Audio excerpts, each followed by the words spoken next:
Welcome to Center of Light. We need this more than ever. Being clear.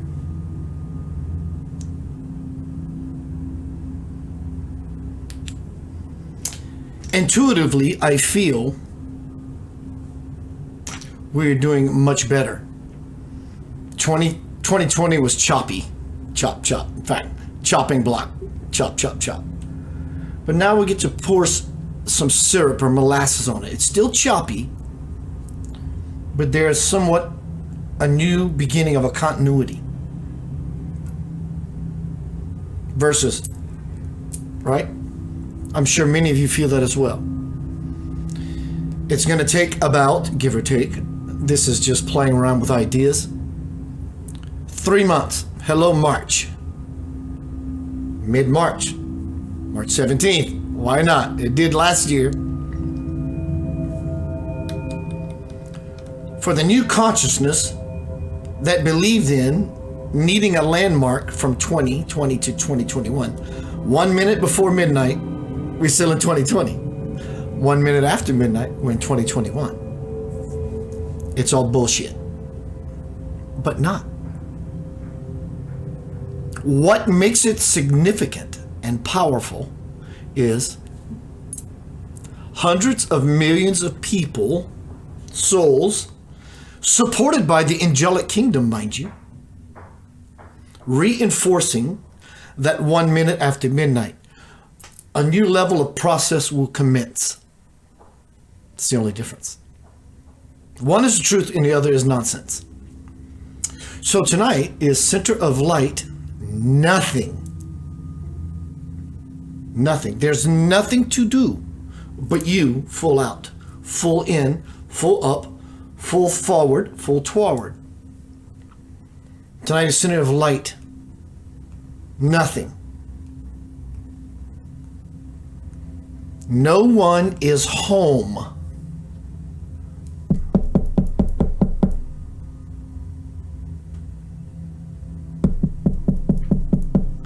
No one is home. Divided, only to make a point. Om. No one is home. Om. I like playing with the English language. I have a couple of powerful videos for you. One is a video. I hope I don't get a panking on my Heine, my YouTube or Facebook Heine. Om Sri Sairam Guru Devadatta. One is a video of a Sri, an aspiring God getting there, realized man.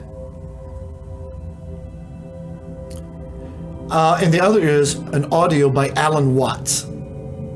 So we are going to really, I'm going to, because when I do my research or get an inkling or an inspiration of what I want to talk about or share and be in the energy of my love for said energies, when I find it, I use my intuition.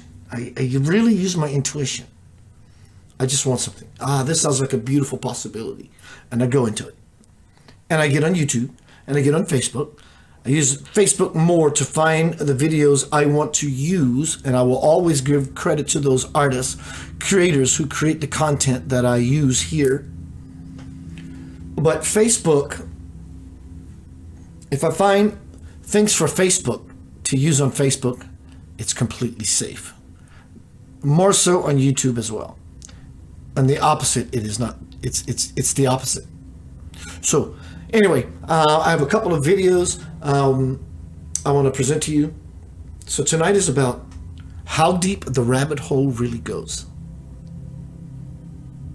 Strangely, it's always been right under your very own nose. My intent, for me first, you second, 1 and 2 is 3. That's the Trinity. That we come together on the backside of this, the inside of this, to see. What I want to see is the energy that these two avatars in weight are going to share. So we're going to listen to the words, which only take us further into the intent of the actual artist, well, who is the absolute artist of all things.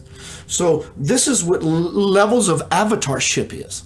Someone who is so connected, congruent, intuitive, because they've worked this spiritual muscle, be it a fireman, a policeman, a musician, an artist, a cook, chef, this, that, whatever. That's playing in the field of forever. They understand this level of godship, this relationship with the said thing of creation, which brings me joy is music and hanging out with you sexy human creatures. Likewise for everybody else. I think we're doing very, very well. It was a rough period. It was a rough patch. It's a very rough patch. 365 days of what the heck is this? We just went through. I would rather be in a fist fight and get my ass whipped than go through another year of that sort of idea. How do you feel? Please feel free. Educate me. I want to know more about you. You don't have to give me a whole book. Just give it to me in a paragraph or less.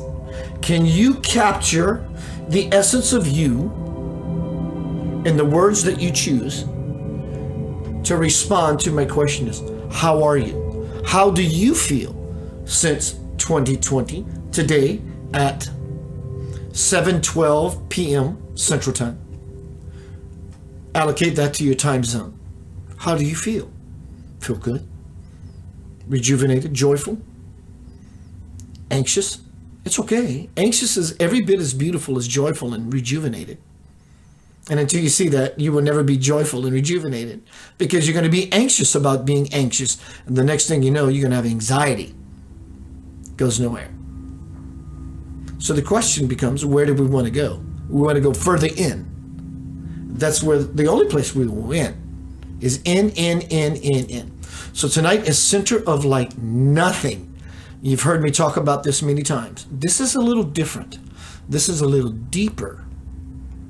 It's going to have a little bit more seep into your consciousness of what that nothing actually entails. Well, Keith, I understand it. It has to be nothing. There are deeper layers, levels, paradigms, realities, truths of what nothing actually is. We think nothing is void of this. Would you agree? Everybody would agree that nothing has to be void of everything. That's close, but that's still not nothing. Because if this is nothing, as opposed to everything else, that is still a duality split. Nothing means truly nothing, and there is nothing else. And when you try to venture out of the nothing, void, space, even if you put your pinky toe in the water, you've created something else other than nothing. What I mean by nothing is you do not, hear me very carefully, you do not exist. Where Keith isn't one of your four principles is, in fact, number one, you will always exist. There's nothing you can do about it. Oh yeah, the capital U will always exist. You exist. You exist. But the you that I'm referring to doesn't exist at all. It's made up in the mind. It's conjured in the head. The monkey loves that banana. It's his manna. So what actually is nothing? You cannot think correctly enough to ever understand nothing. So don't try. So how do you do it? You just don't try. Strange, isn't it? Powerful and beautiful, isn't it? Hello, Marina Govier. I don't know if it's Govier or Govier, but I like Govier. It has a little more to it. So tonight is Center of Light, Nothing.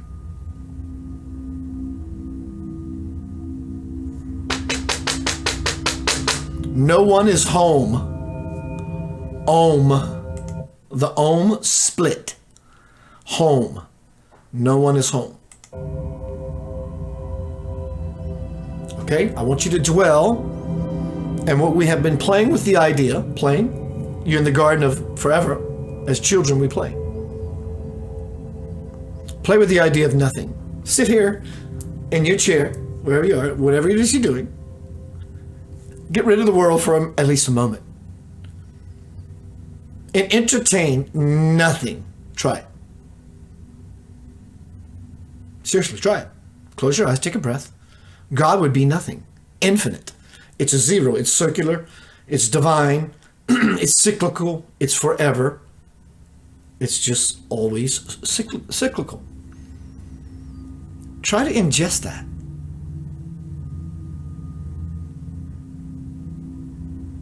Now that you've tried, that's not it either.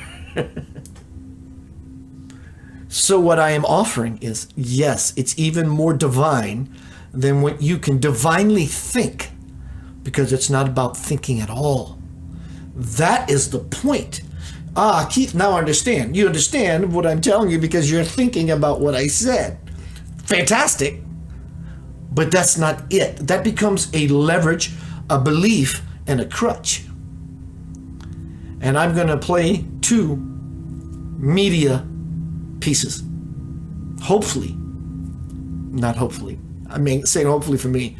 I know that will shift you. Not only listen, and I don't mean just listen, I mean listen. Listen to the words, listen to the spirit imbued that chose those words to say so you can hear. This is hearing, this is listening. It's going to last a while. If you want to move into the garden of forever, where time simply gets shattered and all of your memories will have been forgotten, when you find yourself at the zero center point as creator in eternity, not only do you lose the past, you see the past for what it really is, and you gain it. And you expand it and express into zero. What is zero? It's not a word that I'm using to describe to you what zero is. It's a consciousness. Equally, a lack of one. And in between that split is the only one. If you're serious about your enlightenment, not that you're not. If you have life calls, I know you might have a kid or a dog or whatever, come back to yourself. Come home. Homecoming. My new bestseller. I like this segue. Homecoming. Crossing the bridge to the soul. Dark night of the soul. I believe something. I'm really starting to believe. Now I'm moving into something, which is everything. I'm moving to the sun, the S-U-N, the S-O-N. I am coming home. The gate is open and everyone has an opportunity. Listen to the words. Hear the words. Listen to God. Speak in the nooks and crannies of this man, and his name is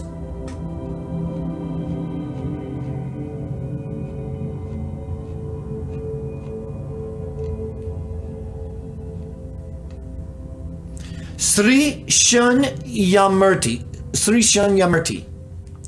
And then I'm going to play a video when I come back by Mr. Alan Watts.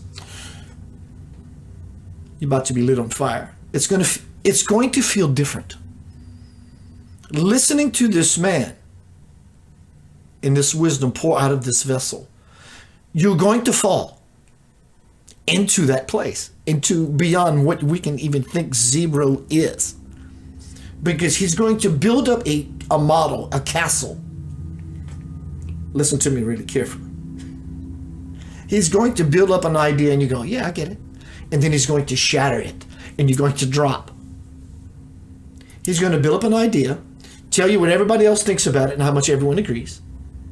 and he's even going to bless it. And when you agree, he's going to remove it from you, and you're going to drop further and further and further and further into zero. It's going to last about 32 minutes. Hope you're in it to win it. Keith Anthony Blanchard there. Happy New Year. Happy New You. Dig this.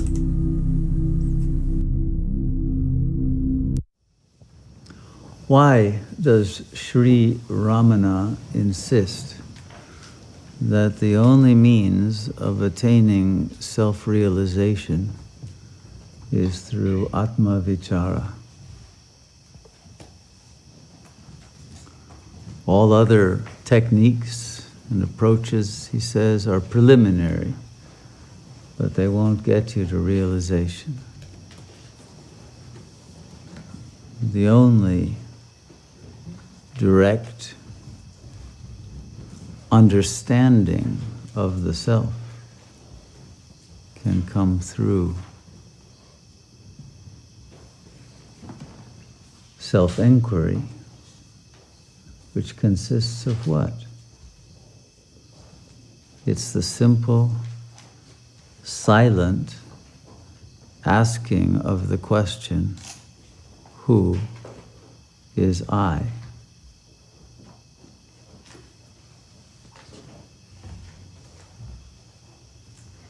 And if you do this approach seriously, and take seriously the results of what you encounter, you will discover that behind all of the words and images of the ego mind that stream across consciousness repetitively, constantly, and all the affects that they carry, behind all of those signifiers, is there a self? Is there someone there who is doing the thinking? No. Literally, the thoughts do not have a thinker. It's very important to get this. You can look, you'll see. It's emptiness. There's nobody home. The ego is just a machine, repeating the thoughts that it learned to think, parroting them. It will even parrot back spiritual jargon. But there's no one actually behind the words. And so it is the words themselves that create the illusion that there is someone there. There's an automatic presumption, well, if there's an I thought that says, I am going to do this, I will not do that, I want this, I hate that. If there is an I thought, then there must be an I who is thinking it. But there isn't. It's just emptiness. And so the ego completely lacks essence, substance, completely lacks a self.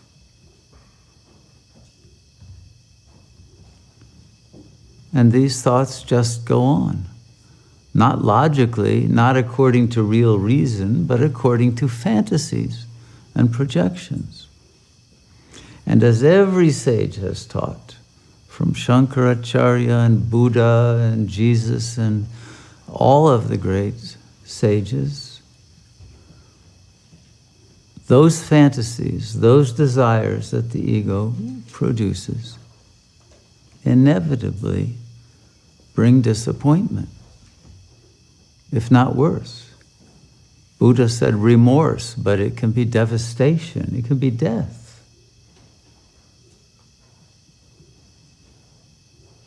The thoughts are not in accord with the reality that one will discover, usually the hard way.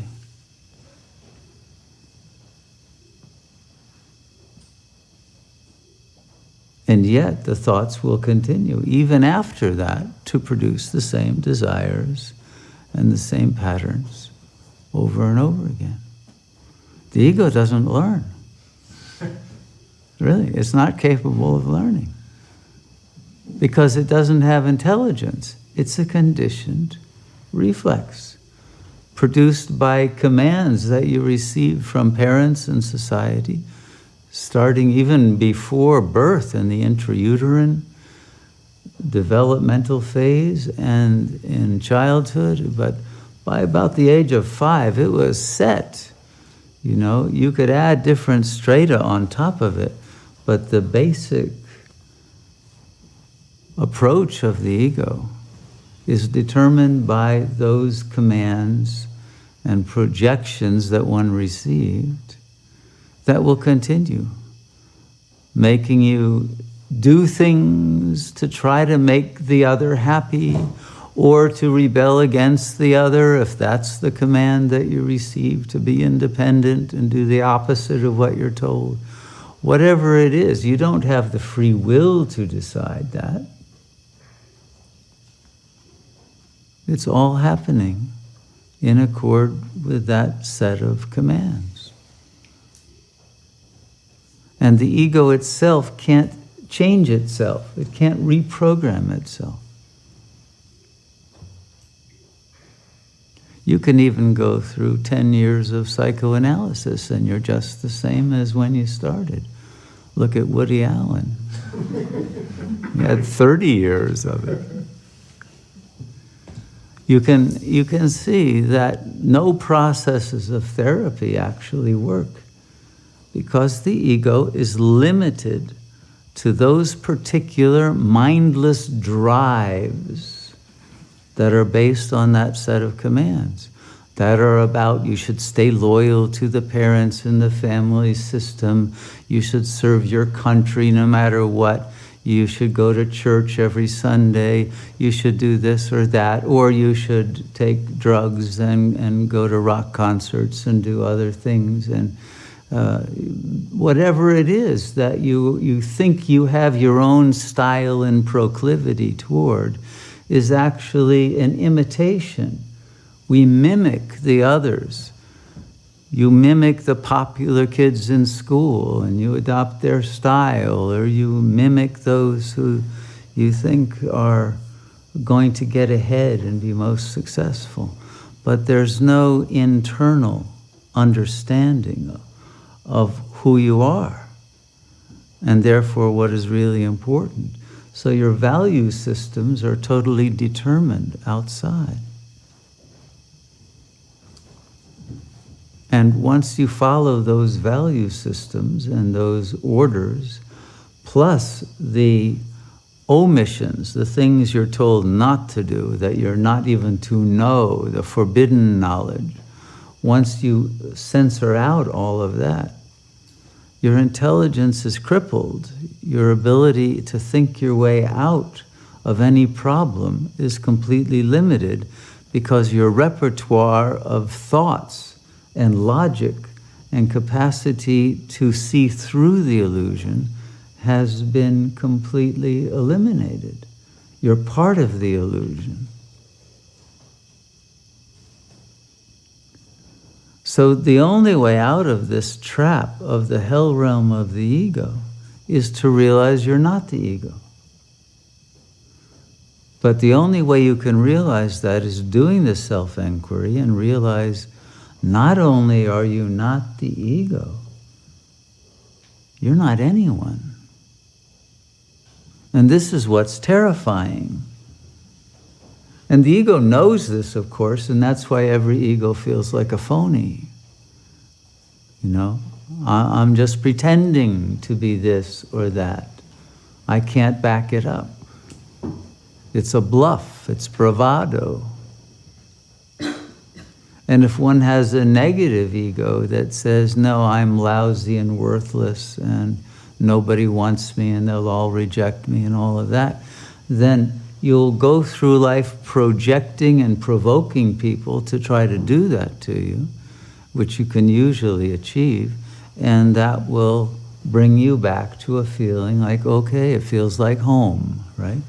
But you can't get out of that feeling because there's no one there to tell you this isn't true. This is also just a mask that you have put on over an emptiness.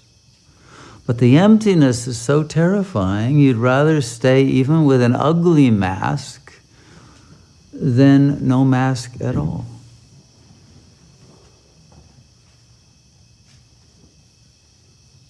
And even though you know it's a dead end to follow the ego's drives, that will always end, as I say, in a sense of loss. But you can't stop it. It's irresistible. It's an impulse that the ego itself must follow.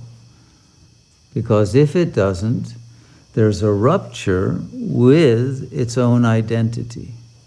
And that, in an ordinary state, if there has not been the realization of the self, will lead to a malignant depersonalization, as the psychiatrists call it, or a psychotic meltdown. And the ego is always only that far away from such a meltdown. It's very fragile. But if you can tolerate the emptiness, if you can abide in the emptiness and realize you are no one and nothing, then from within that emptiness itself, the power of the self, the real self, will reveal itself. And once that happens, that power dissolves all of those thought patterns. They are extinguished. And after the annihilation of those patterns and the silence becomes constant, then there is a flow of wisdom, not in words, although it can be put into words when necessary or useful for service, but it's a silent knowledge, a knowing of the real. And then one knows how to live. So the problems of life are all easily resolved after self-realization. But the ego wants the answers now. What do I do now? But it begins with the premise that's false, that there's an I that can do anything, and there isn't. And you have to get over that illusion. And sometimes you have to grieve that illusion. You have to mourn the loss of the illusion of yourself. But the I thought, the thinking mind, cannot accomplish anything. It's automatically within a false frame of reference because there is no individual. And so once you recognize that that frame of reference is Maya, that's the illusion, you won't want to stay in it any longer. But who won't want to stay in it? You see? It can't be done as an egoic desire to attain the silence. You can make affirmations, yes, I am the self, I'm not the ego. You can do that, and that may be an aid. But the only thing that actually works is the witnessing of the thoughts and the remaining as the witness. And that requires also willpower in the beginning. But once there's the realization that you're not the ego, you are the silence, you're not just clinging to silence, it's simply the truth of your being. And once that is recognized, then the power that resides in that dimension of being gives all the support, the fulfillment, the joy, the love, the meaningfulness, and the ability to navigate life accurately. Because it's beyond life and death, and therefore it's fearless and desireless and sees things as they really are. That's the sattvic mind. It's no longer rajasic, running away from itself, trying to be productive, make money, do things, get approval. And it's not tamasic, spacing out, taking drugs, watching TV, or being on the internet, wasting time, and losing its opportunities for growth. It's no longer falling into either of those patterns. And it's not living frivolously anymore for sensuous pleasures. Because all of those just create karma. But the moment that the ego dies, the moment you've annihilated the thought patterns, karma ends as well. This is the key point. The ego will create ever more karma that's in accord with its belief system. It can't do anything else. And that karma, because it's based on illusion and is false, is going to bring more and more clashes with reality, more conflicts, interpersonally, intrapersonally, and at every level.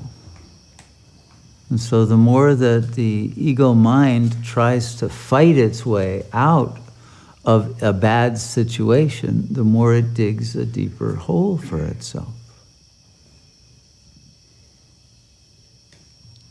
But once there is emptiness and desirelessness, there is clarity.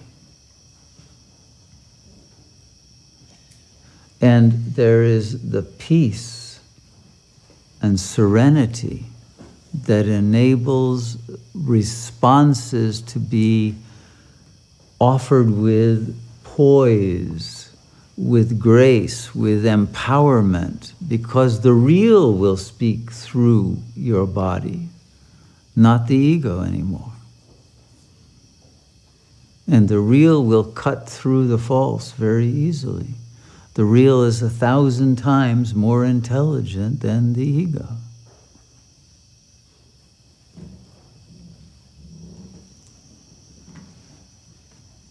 But the real only appears once the sacrifice of the ego has been completed.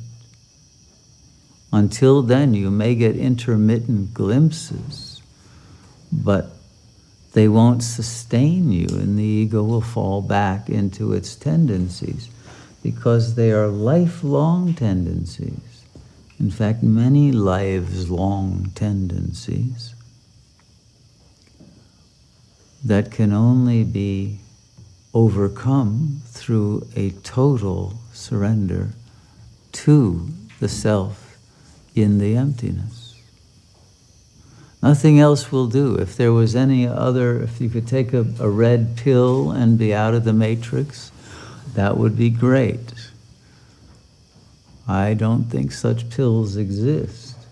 But what does exist is the realization of the truth that is yours for the having just by realizing there's no one. There's no ego self. And this matrix indeed is a hologram. It's a movie that's already been shot. It can't be changed. But the realization of who you are ends the trajectory of what had been happening in that film. That's the meaning of the end of karma. Now freedom can ensue. But it's not free will for an individual. It's God consciousness. It's the will of God operating to produce the optimal, benevolent results. But so long as the ego wants to take charge of its own life and be master of its fate and all of those things that you're taught as an ego, never surrender, never give up, always hold on to the flag of your ego desires. Well, as long as that's true, then you're going to end up in battles that are lose-lose propositions.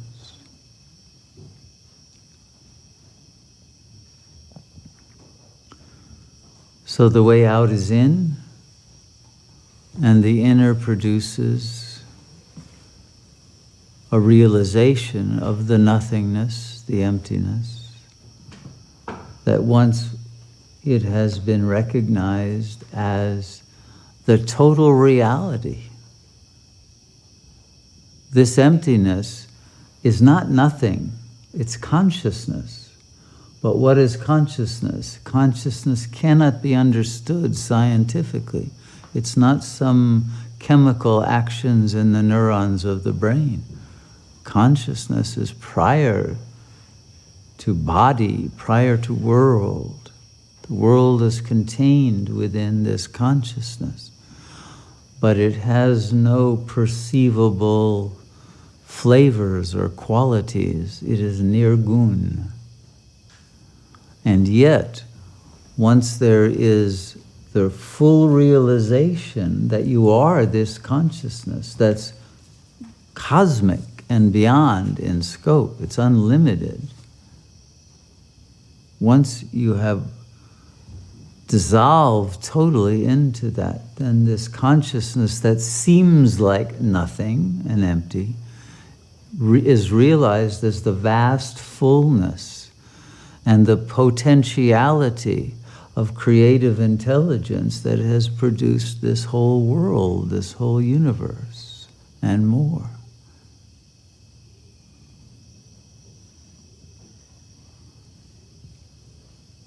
And so there's a choice, once you understand this, between living a finite existence in delusion that is futile, or living the most meaningful possible life that leads to deathless eternal presence. And the one thing you have the freedom to choose is, which do I want?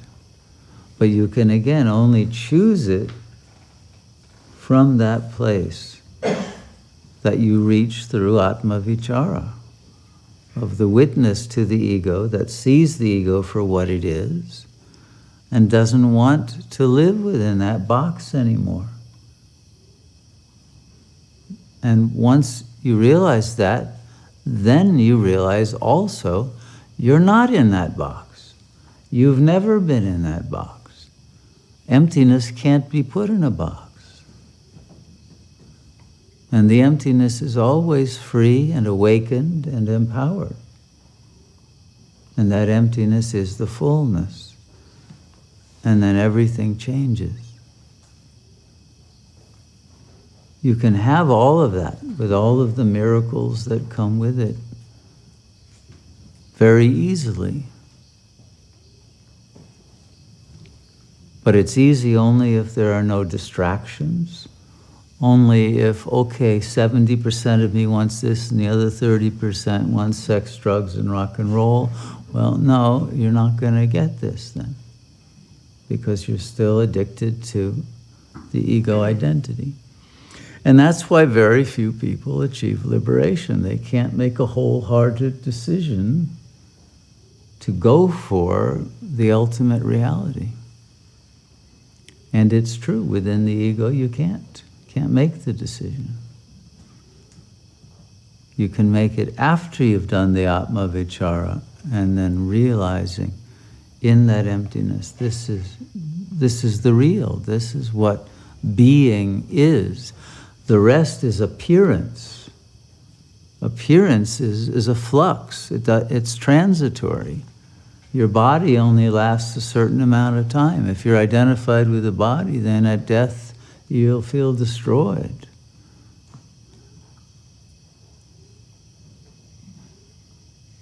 But if you realize you're not the body, you're deathless, you're eternal. And the bliss doesn't end. And the beauty and the goodness and the power and the creative intelligence does not end. But it belongs to the supreme power. It doesn't belong to an individual anymore. And the individual ego wants to monopolize, to appropriate, to aggrandize.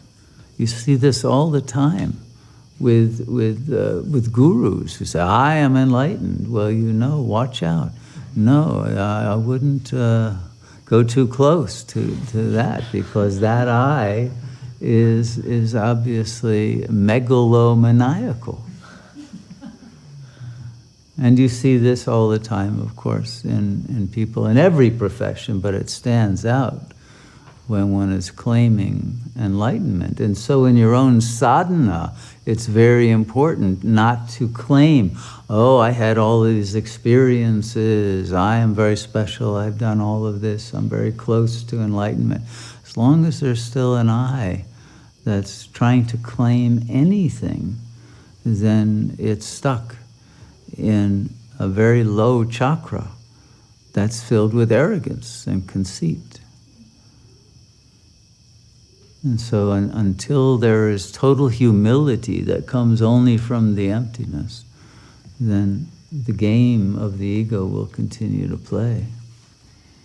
And it's always based on those vices of attachment and greed and lust and arrogance.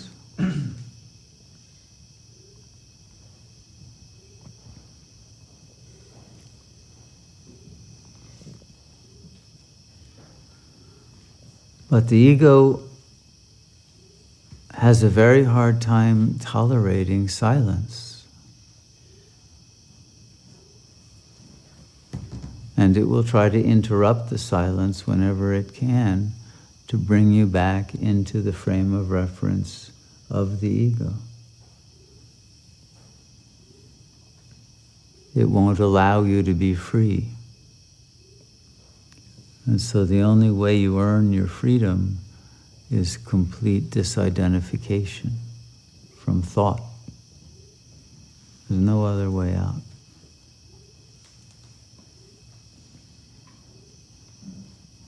Nothing real can be attained through thought.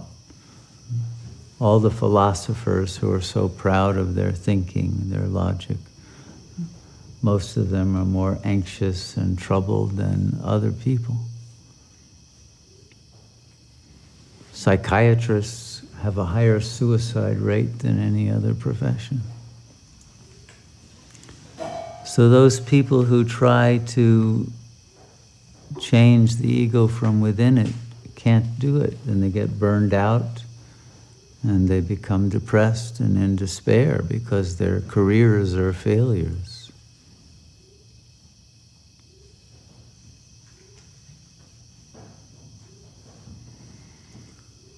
So if you want real freedom and not just the fool's gold version of it, which you might get from having a lot of money or having a lot of sex or having a lot of plant medicines that bring you temporarily into altered states. But no one has ever gotten liberation through any of those either. Terence McKenna was as much in his ego at the end of his life as before he took his first LSD or mushroom trip. Didn't get him anywhere.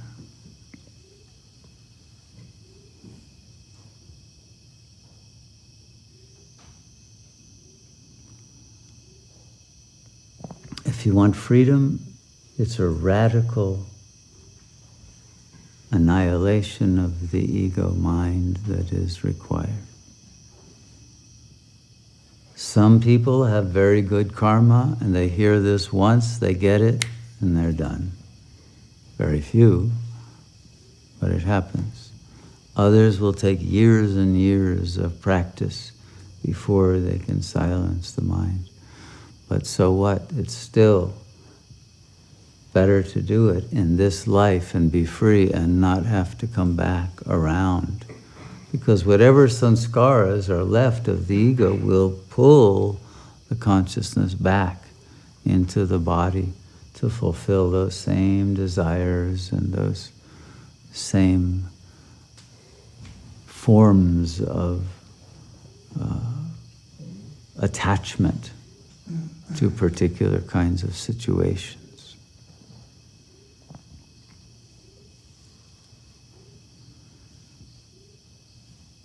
So the way to freedom is only one, and that is the silence that remains continuous, and when it's interrupted, one remembers whose thought is that.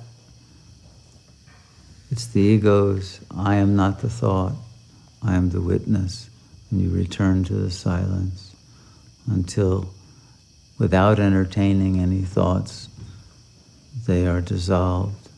They will be extinguished because they operate on a conditioned response basis. And if they're not rewarded by your being hooked by them, they lose energy. You breathe life constantly into the ego, and once you stop doing that, the ego will automatically become deflated and die. But there's no way to improve your life in any true significant way from within the ego. Even if circumstances change, the ego will produce the hell realm in some other circumstance. So, if you really get this, you will make this the highest priority and you will attain freedom. The more earnest your yearning is, the quicker it will happen.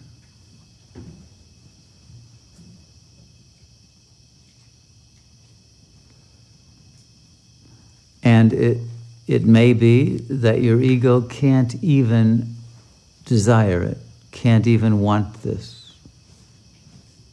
Probably it can't want this. And some egos can't even listen to this. They can't take it in. They'll reject the knowledge immediately. But if you can understand the truth of it, and there's that margin of recognition that this is the path, then you'll be able to remain in the silence long enough to achieve the goal and be free.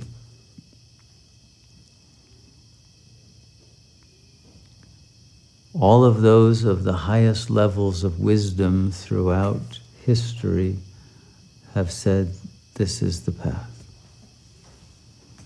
Whether they've languaged it in quite this way or another way with different final terms for ultimate reality is irrelevant. It all comes down to the same truth and the same process, which is simple cutting of identification with body and with mind. That's it. Teaching is very simple.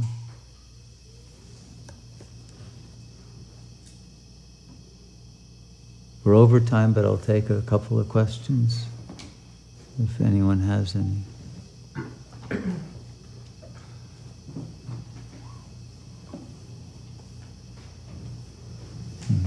Thank you. You were very inspired. And at the very end, you now were just saying if the ego can desire this. I was feeling very, I desire it. And I'm wondering, is it like who's desiring it? Mm-hmm. I think your buddhi, your intelligence, desires to be free of the ego. The intelligence is a linchpin between ego and soul level of consciousness. And it knows that there's a higher level and a better life and a better consciousness than the ego offers. So that's what you want. And when that buddhi enters full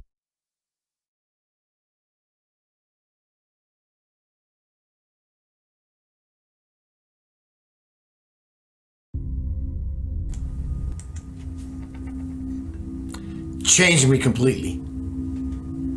Changed me completely. Wow, what a teacher. Calm, graceful, no interruption of thought, doesn't stammer, doesn't stutter.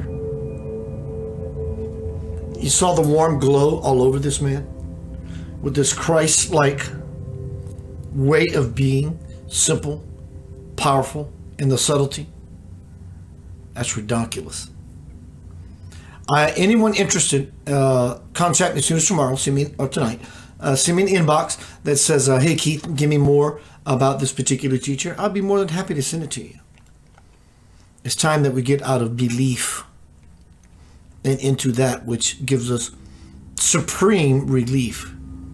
And that's becoming spiritually enlightened. That being said, I'm going to keep moving. I have another video, a media to play. It's about 7-8 minutes long from Alan Watts. You heard this from a mystic just a moment ago. Make no mistake, you heard it from a mystic. Someone who's so involved to evolve, revolve, resolve himself to the level that is divine mastery. Likewise, a little more gist. Alan Watts is going to come into the forum shortly, and is to give you the same inspiration in a more humorous way. So what is nothing? Try to think of nothing. You may be successful at it, but that's not it either. Nothing can be put in a box. Emptiness cannot be put in a box. Said, I can't pronounce his name. This is very new for me as well. So Alan Watts is going to take it to a more cerebral level, but it will hit you directly in the heart if you listen beyond the words. Enter Master Alan Watts. He died in, I think, the early 60s or something. He was somebody help me, Tao master? Either way, you'll get it. The only way to handle danger is to face it. If you start getting frightened of it, then you make it worse. Because you project onto it all kinds of bogies and threats which don't exist in it at all. Whenever you meet a ghost, don't run away. Because the ghost will capture the substance of your fear and materialize itself out of your own substance. And will kill you eventually, because it will take over all your own vitality. So then, whenever confronted with a ghost, walk straight into it, and it will disappear. We've got to survive. You must survive. That's the great thing we're all working under, and pounding it out day after day in anxiety. Because this is a description of anxiety. Anxiety is the fear that one of a pair of opposites might cancel the other forever. And if by any chance, by any means, you find out that that is not so, you have an entirely new attitude to what human beings are doing, which may be very creative, but which also may be very dangerous. You see through the game. You are only just kidding that you're just poor little me. See, the function of a guru, that is to say a spiritual teacher in India, is to give you a funny look in the eye. Because you come to him and say, Mr. Guru, I have problems. I suffer, and it's a mess, and I can't control my mind, and I'm miserable and depressed, and so on. And he gives you a funny look. And you feel a bit nervous about the way he looks at you. Because he's reading your thoughts. And this man is a great magician. He can read everything that's in you. He knows right down into your unconscious, and you know all the dreadful things you've thought, and all the awful desires you have, and you are rather embarrassed that this man looks right through you and sees them all.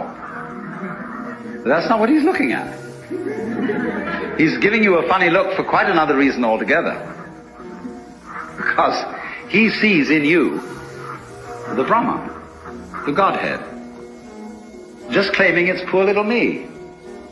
That's why he gives you a funny look, and why he seems to see right through you, as if to say, Shiva, old boy, don't kid me.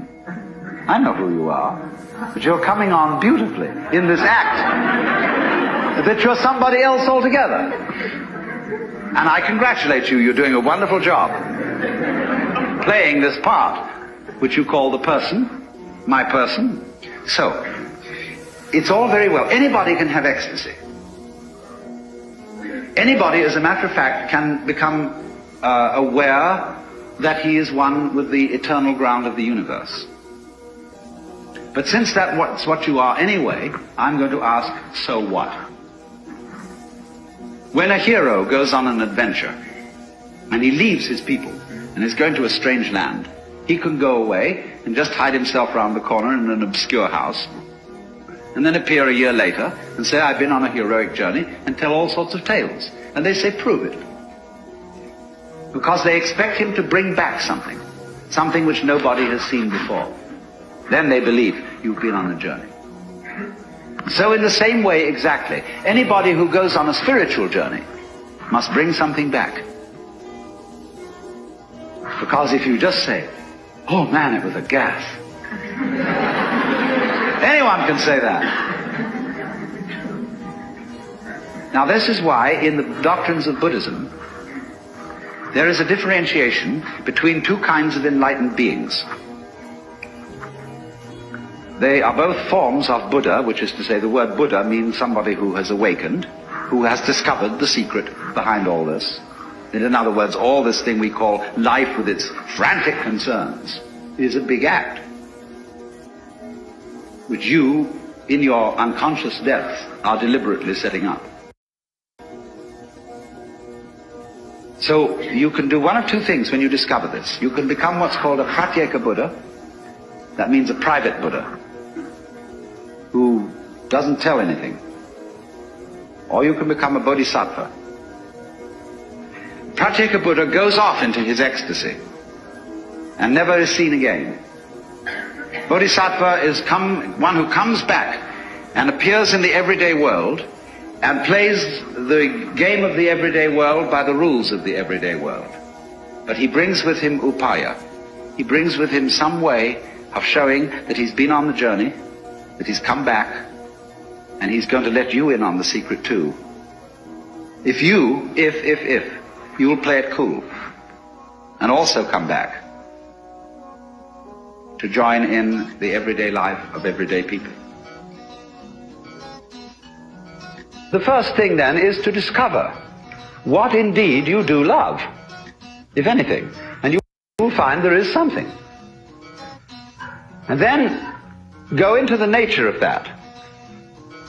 Now it's said that selfish people love themselves is something which you thought was other than yourself.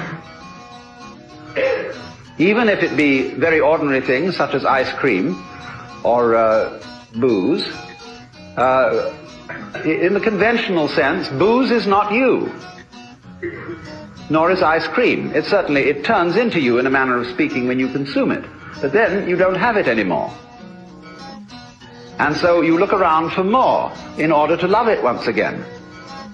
But so long as you love it, you see, it's never you. When you love people, even however selfishly you love them, because of the pleasant sensations they give to you, still, it is somebody else that you love.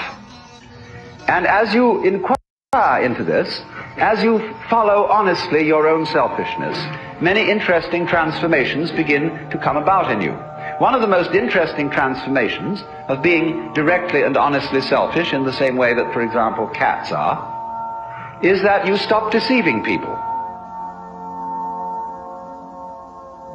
If what you define as you is inseparable from everything which you define as not you, just as front is inseparable from back, then you realize that deep down between self and other there is some sort of conspiracy.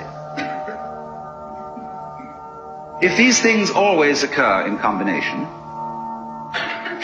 and look very different from each other and feel quite different, nevertheless, the feeling of difference between them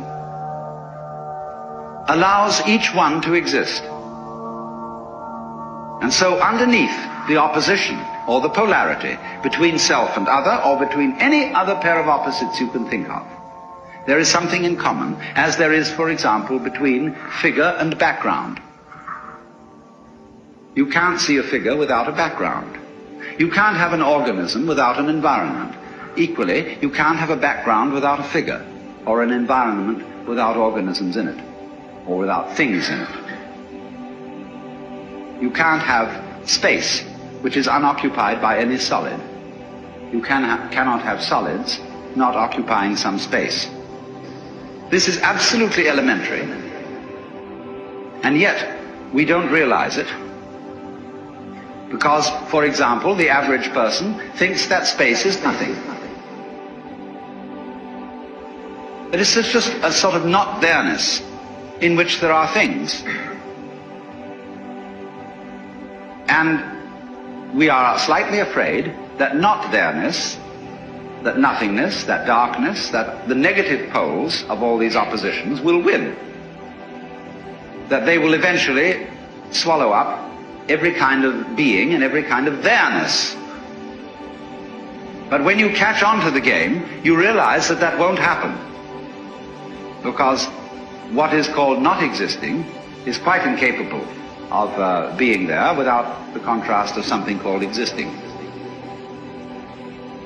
It's like the crest and the trough of a wave. You can't have a wave that is all trough and no crest, just as you can't have a wave which is all crest and no trough.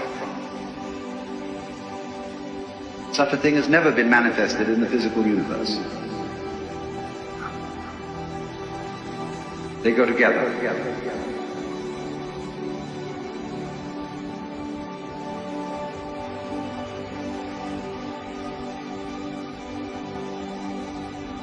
And that is the secret.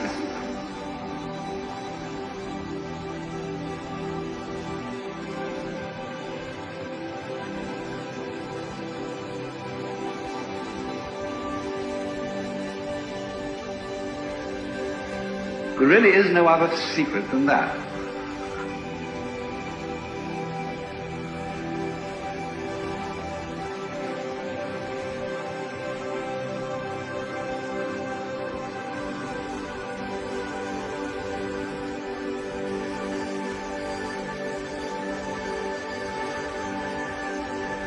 That is the secret.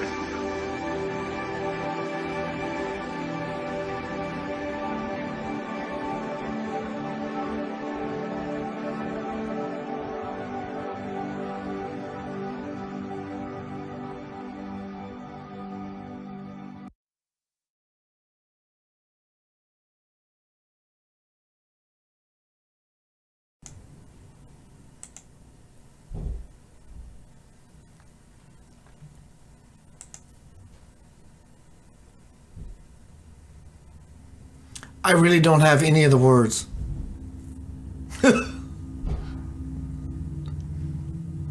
That did a number on me in a beautiful way. The only words I have is tomorrow night I will be doing a presentation on the body of Christ. The Eucharist, the Holy Eucharist. What is the body of Christ? What is the body of Christ? Is it truly the partaking of, which seems like vampirism, eating of a flesh, Catholicism gone wrong? We'll filter through all that tomorrow. Take that in.